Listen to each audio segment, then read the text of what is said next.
What is going on, you guys? Welcome back to the garage. I kind of did some work yesterday. I didn't record it because I'm really on the crunch time right now. My initial goal was to get the car running by Wednesday. Super falling behind on schedule here, but you know what?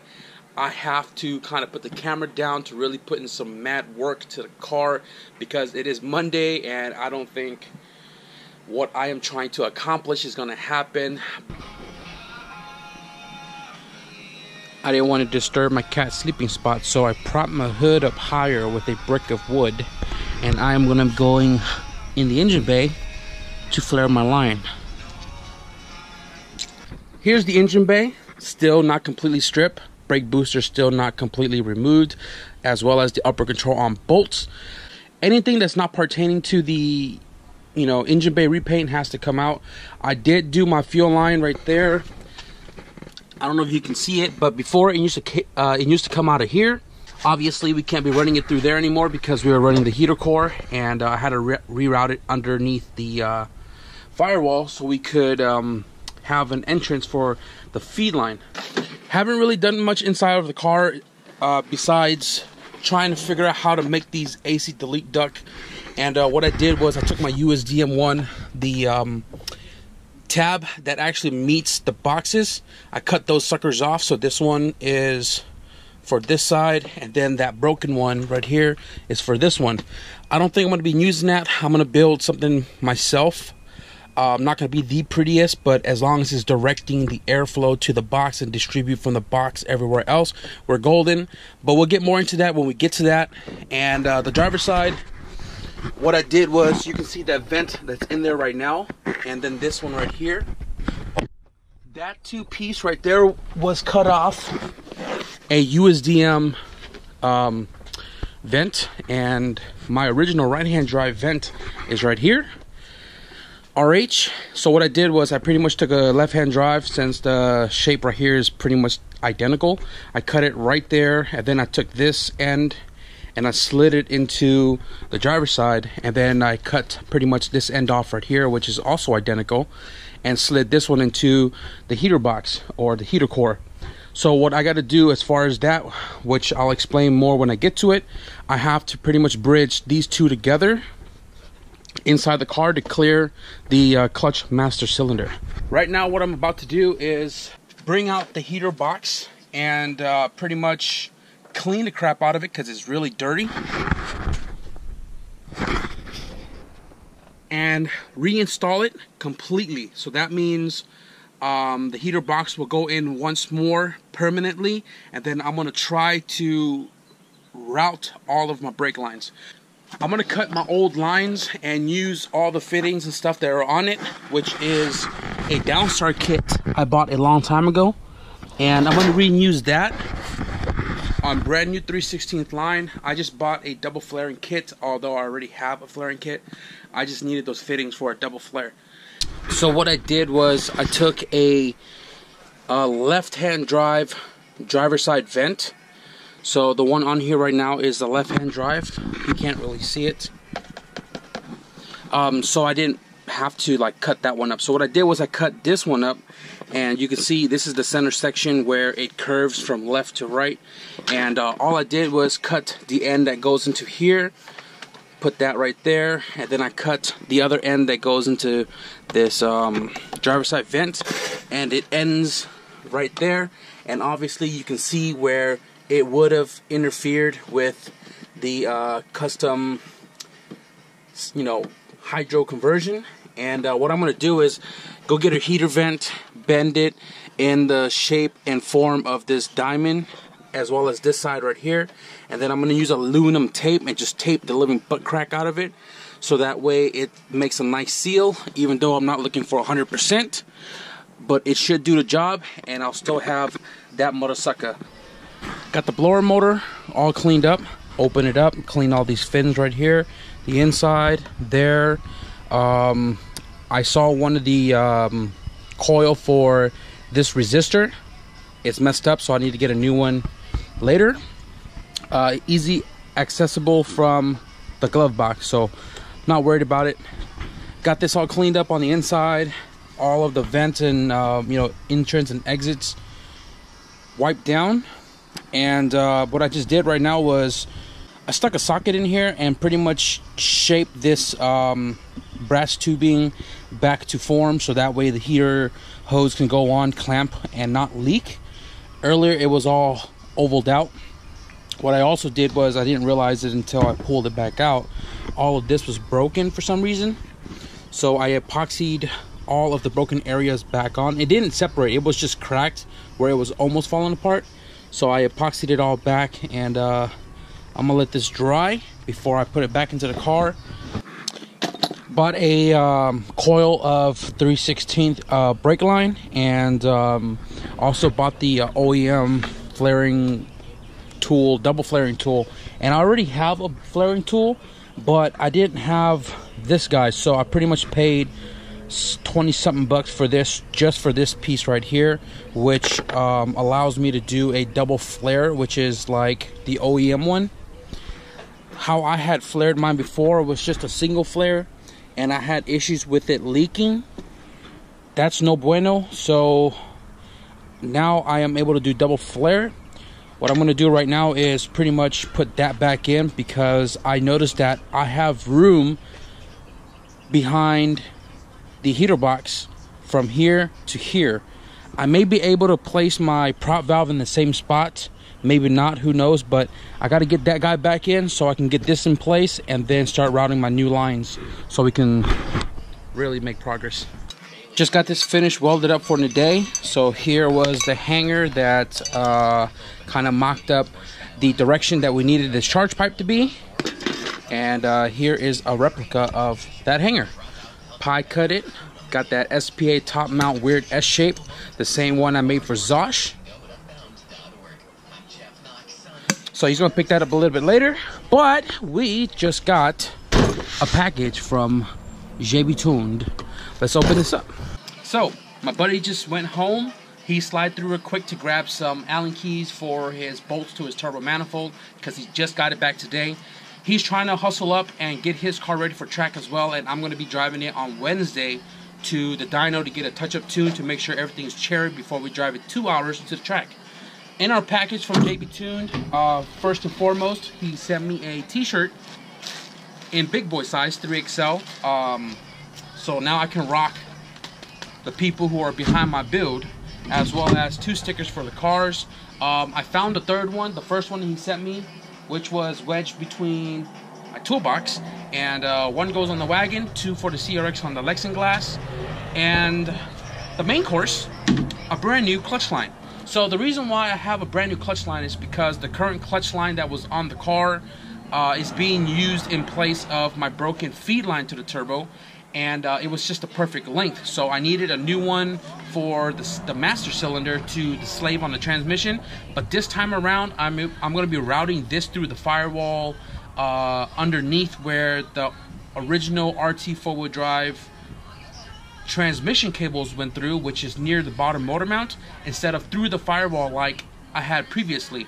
So I needed a custom length. This is a 50 or 55, I believe. I don't remember, but I just kind of went in there and mocked it up, and it's the perfect length for what I need. So I asked JBTUNED, you know, how much for a custom length clutch line, and he pretty much just said, I got you.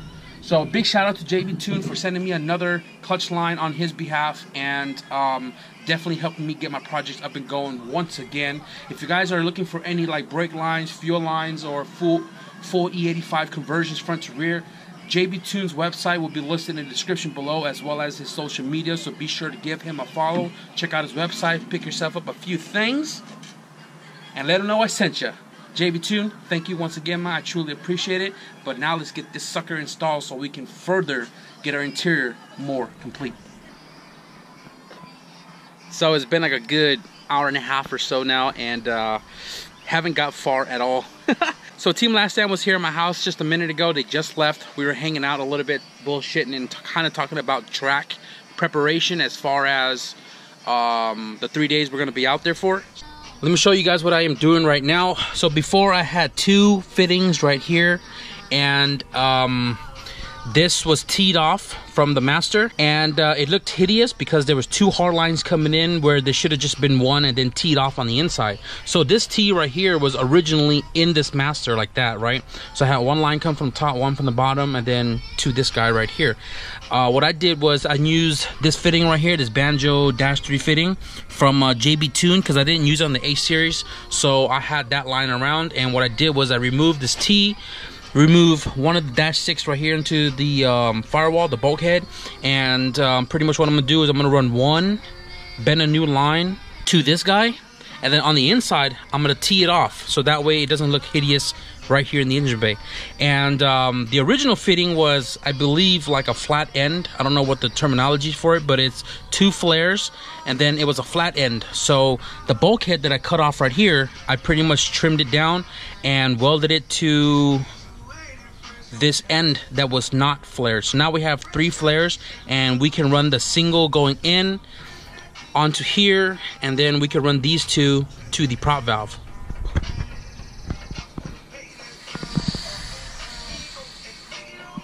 It did not block the passage. I have my amperage pretty low, and I was able to weld this fitting without burning through it, and now I can really start running my brake lines.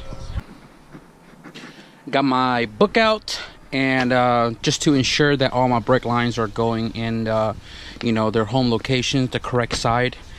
Here's my little table, and it is dark as hell, so I've been, you know, making some practice runs on some of these hardline, and I messed up a few, but I forgot to deburr them. My little cutter doesn't have a deburring tool on it, so I had to use a razor blade to cut it up really nice. And then once I finally started getting them nice and double flared, this is what I came up with. I got 1 done right here, kind of nice and straightened out, unlike the last one that I had, which was super booty hole, because I just kind of bent it by hand, made some weird looking angles and stuff. Anyways,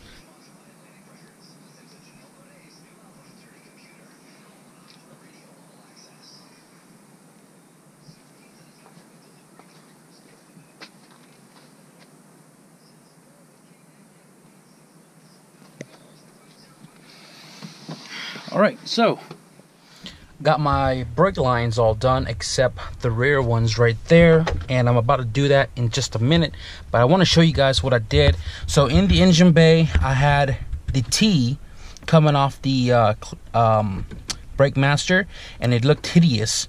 So now there's 1 line coming from the master into the bulkhead on the firewall, which then comes right here and then splits right here onto the prop valve.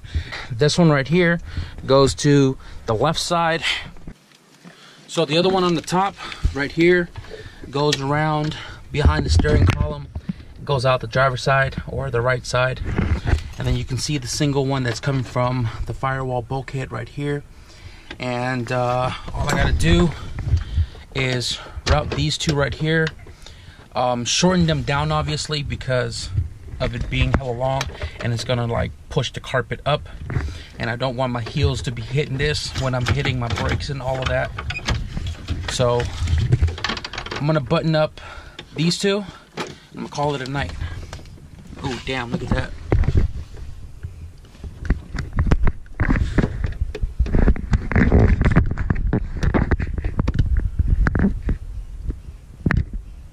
It's cracked.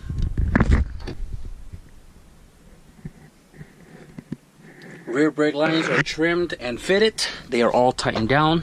Brake system done.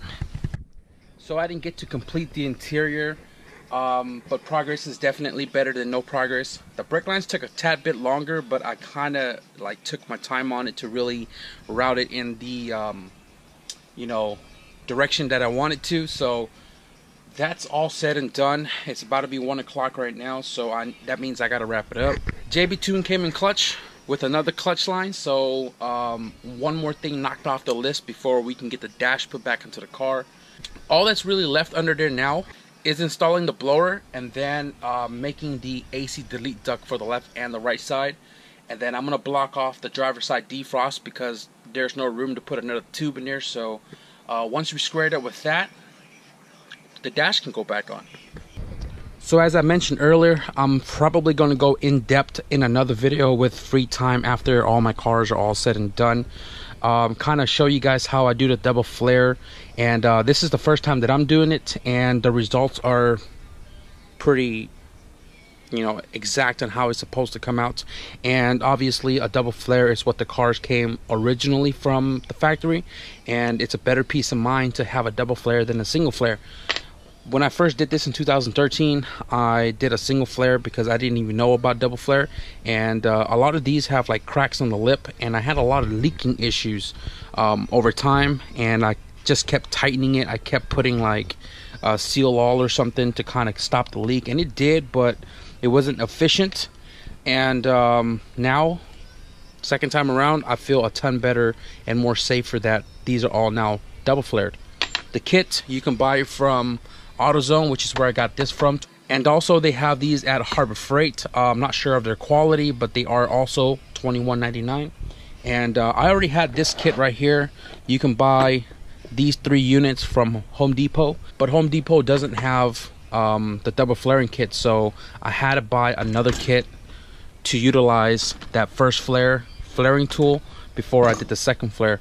So yeah, I'm just about to wrap it up right now. Tomorrow, hopefully, we can get all the other stuff put onto the firewall and then complete it, put the dash on, and carpets and all. Because this weekend, I'm going to be racing the CRX at Street to Tracks, CMI, Spring Jam, and the CRX will be out there. That means everything inside the CRX pertaining to the wagon has to come out, obviously. And I'm going to spend maybe Wednesday or Thursday to really like get down with this car and prep it one more time before track. The car turns on, runs and drive, but there are a few things that I need to address before we go and race it. So yeah, look forward to that video. With that being said, guys, raccoons are out. It is super late. I'm hungry, I'm tired, and I'm dirty as hell.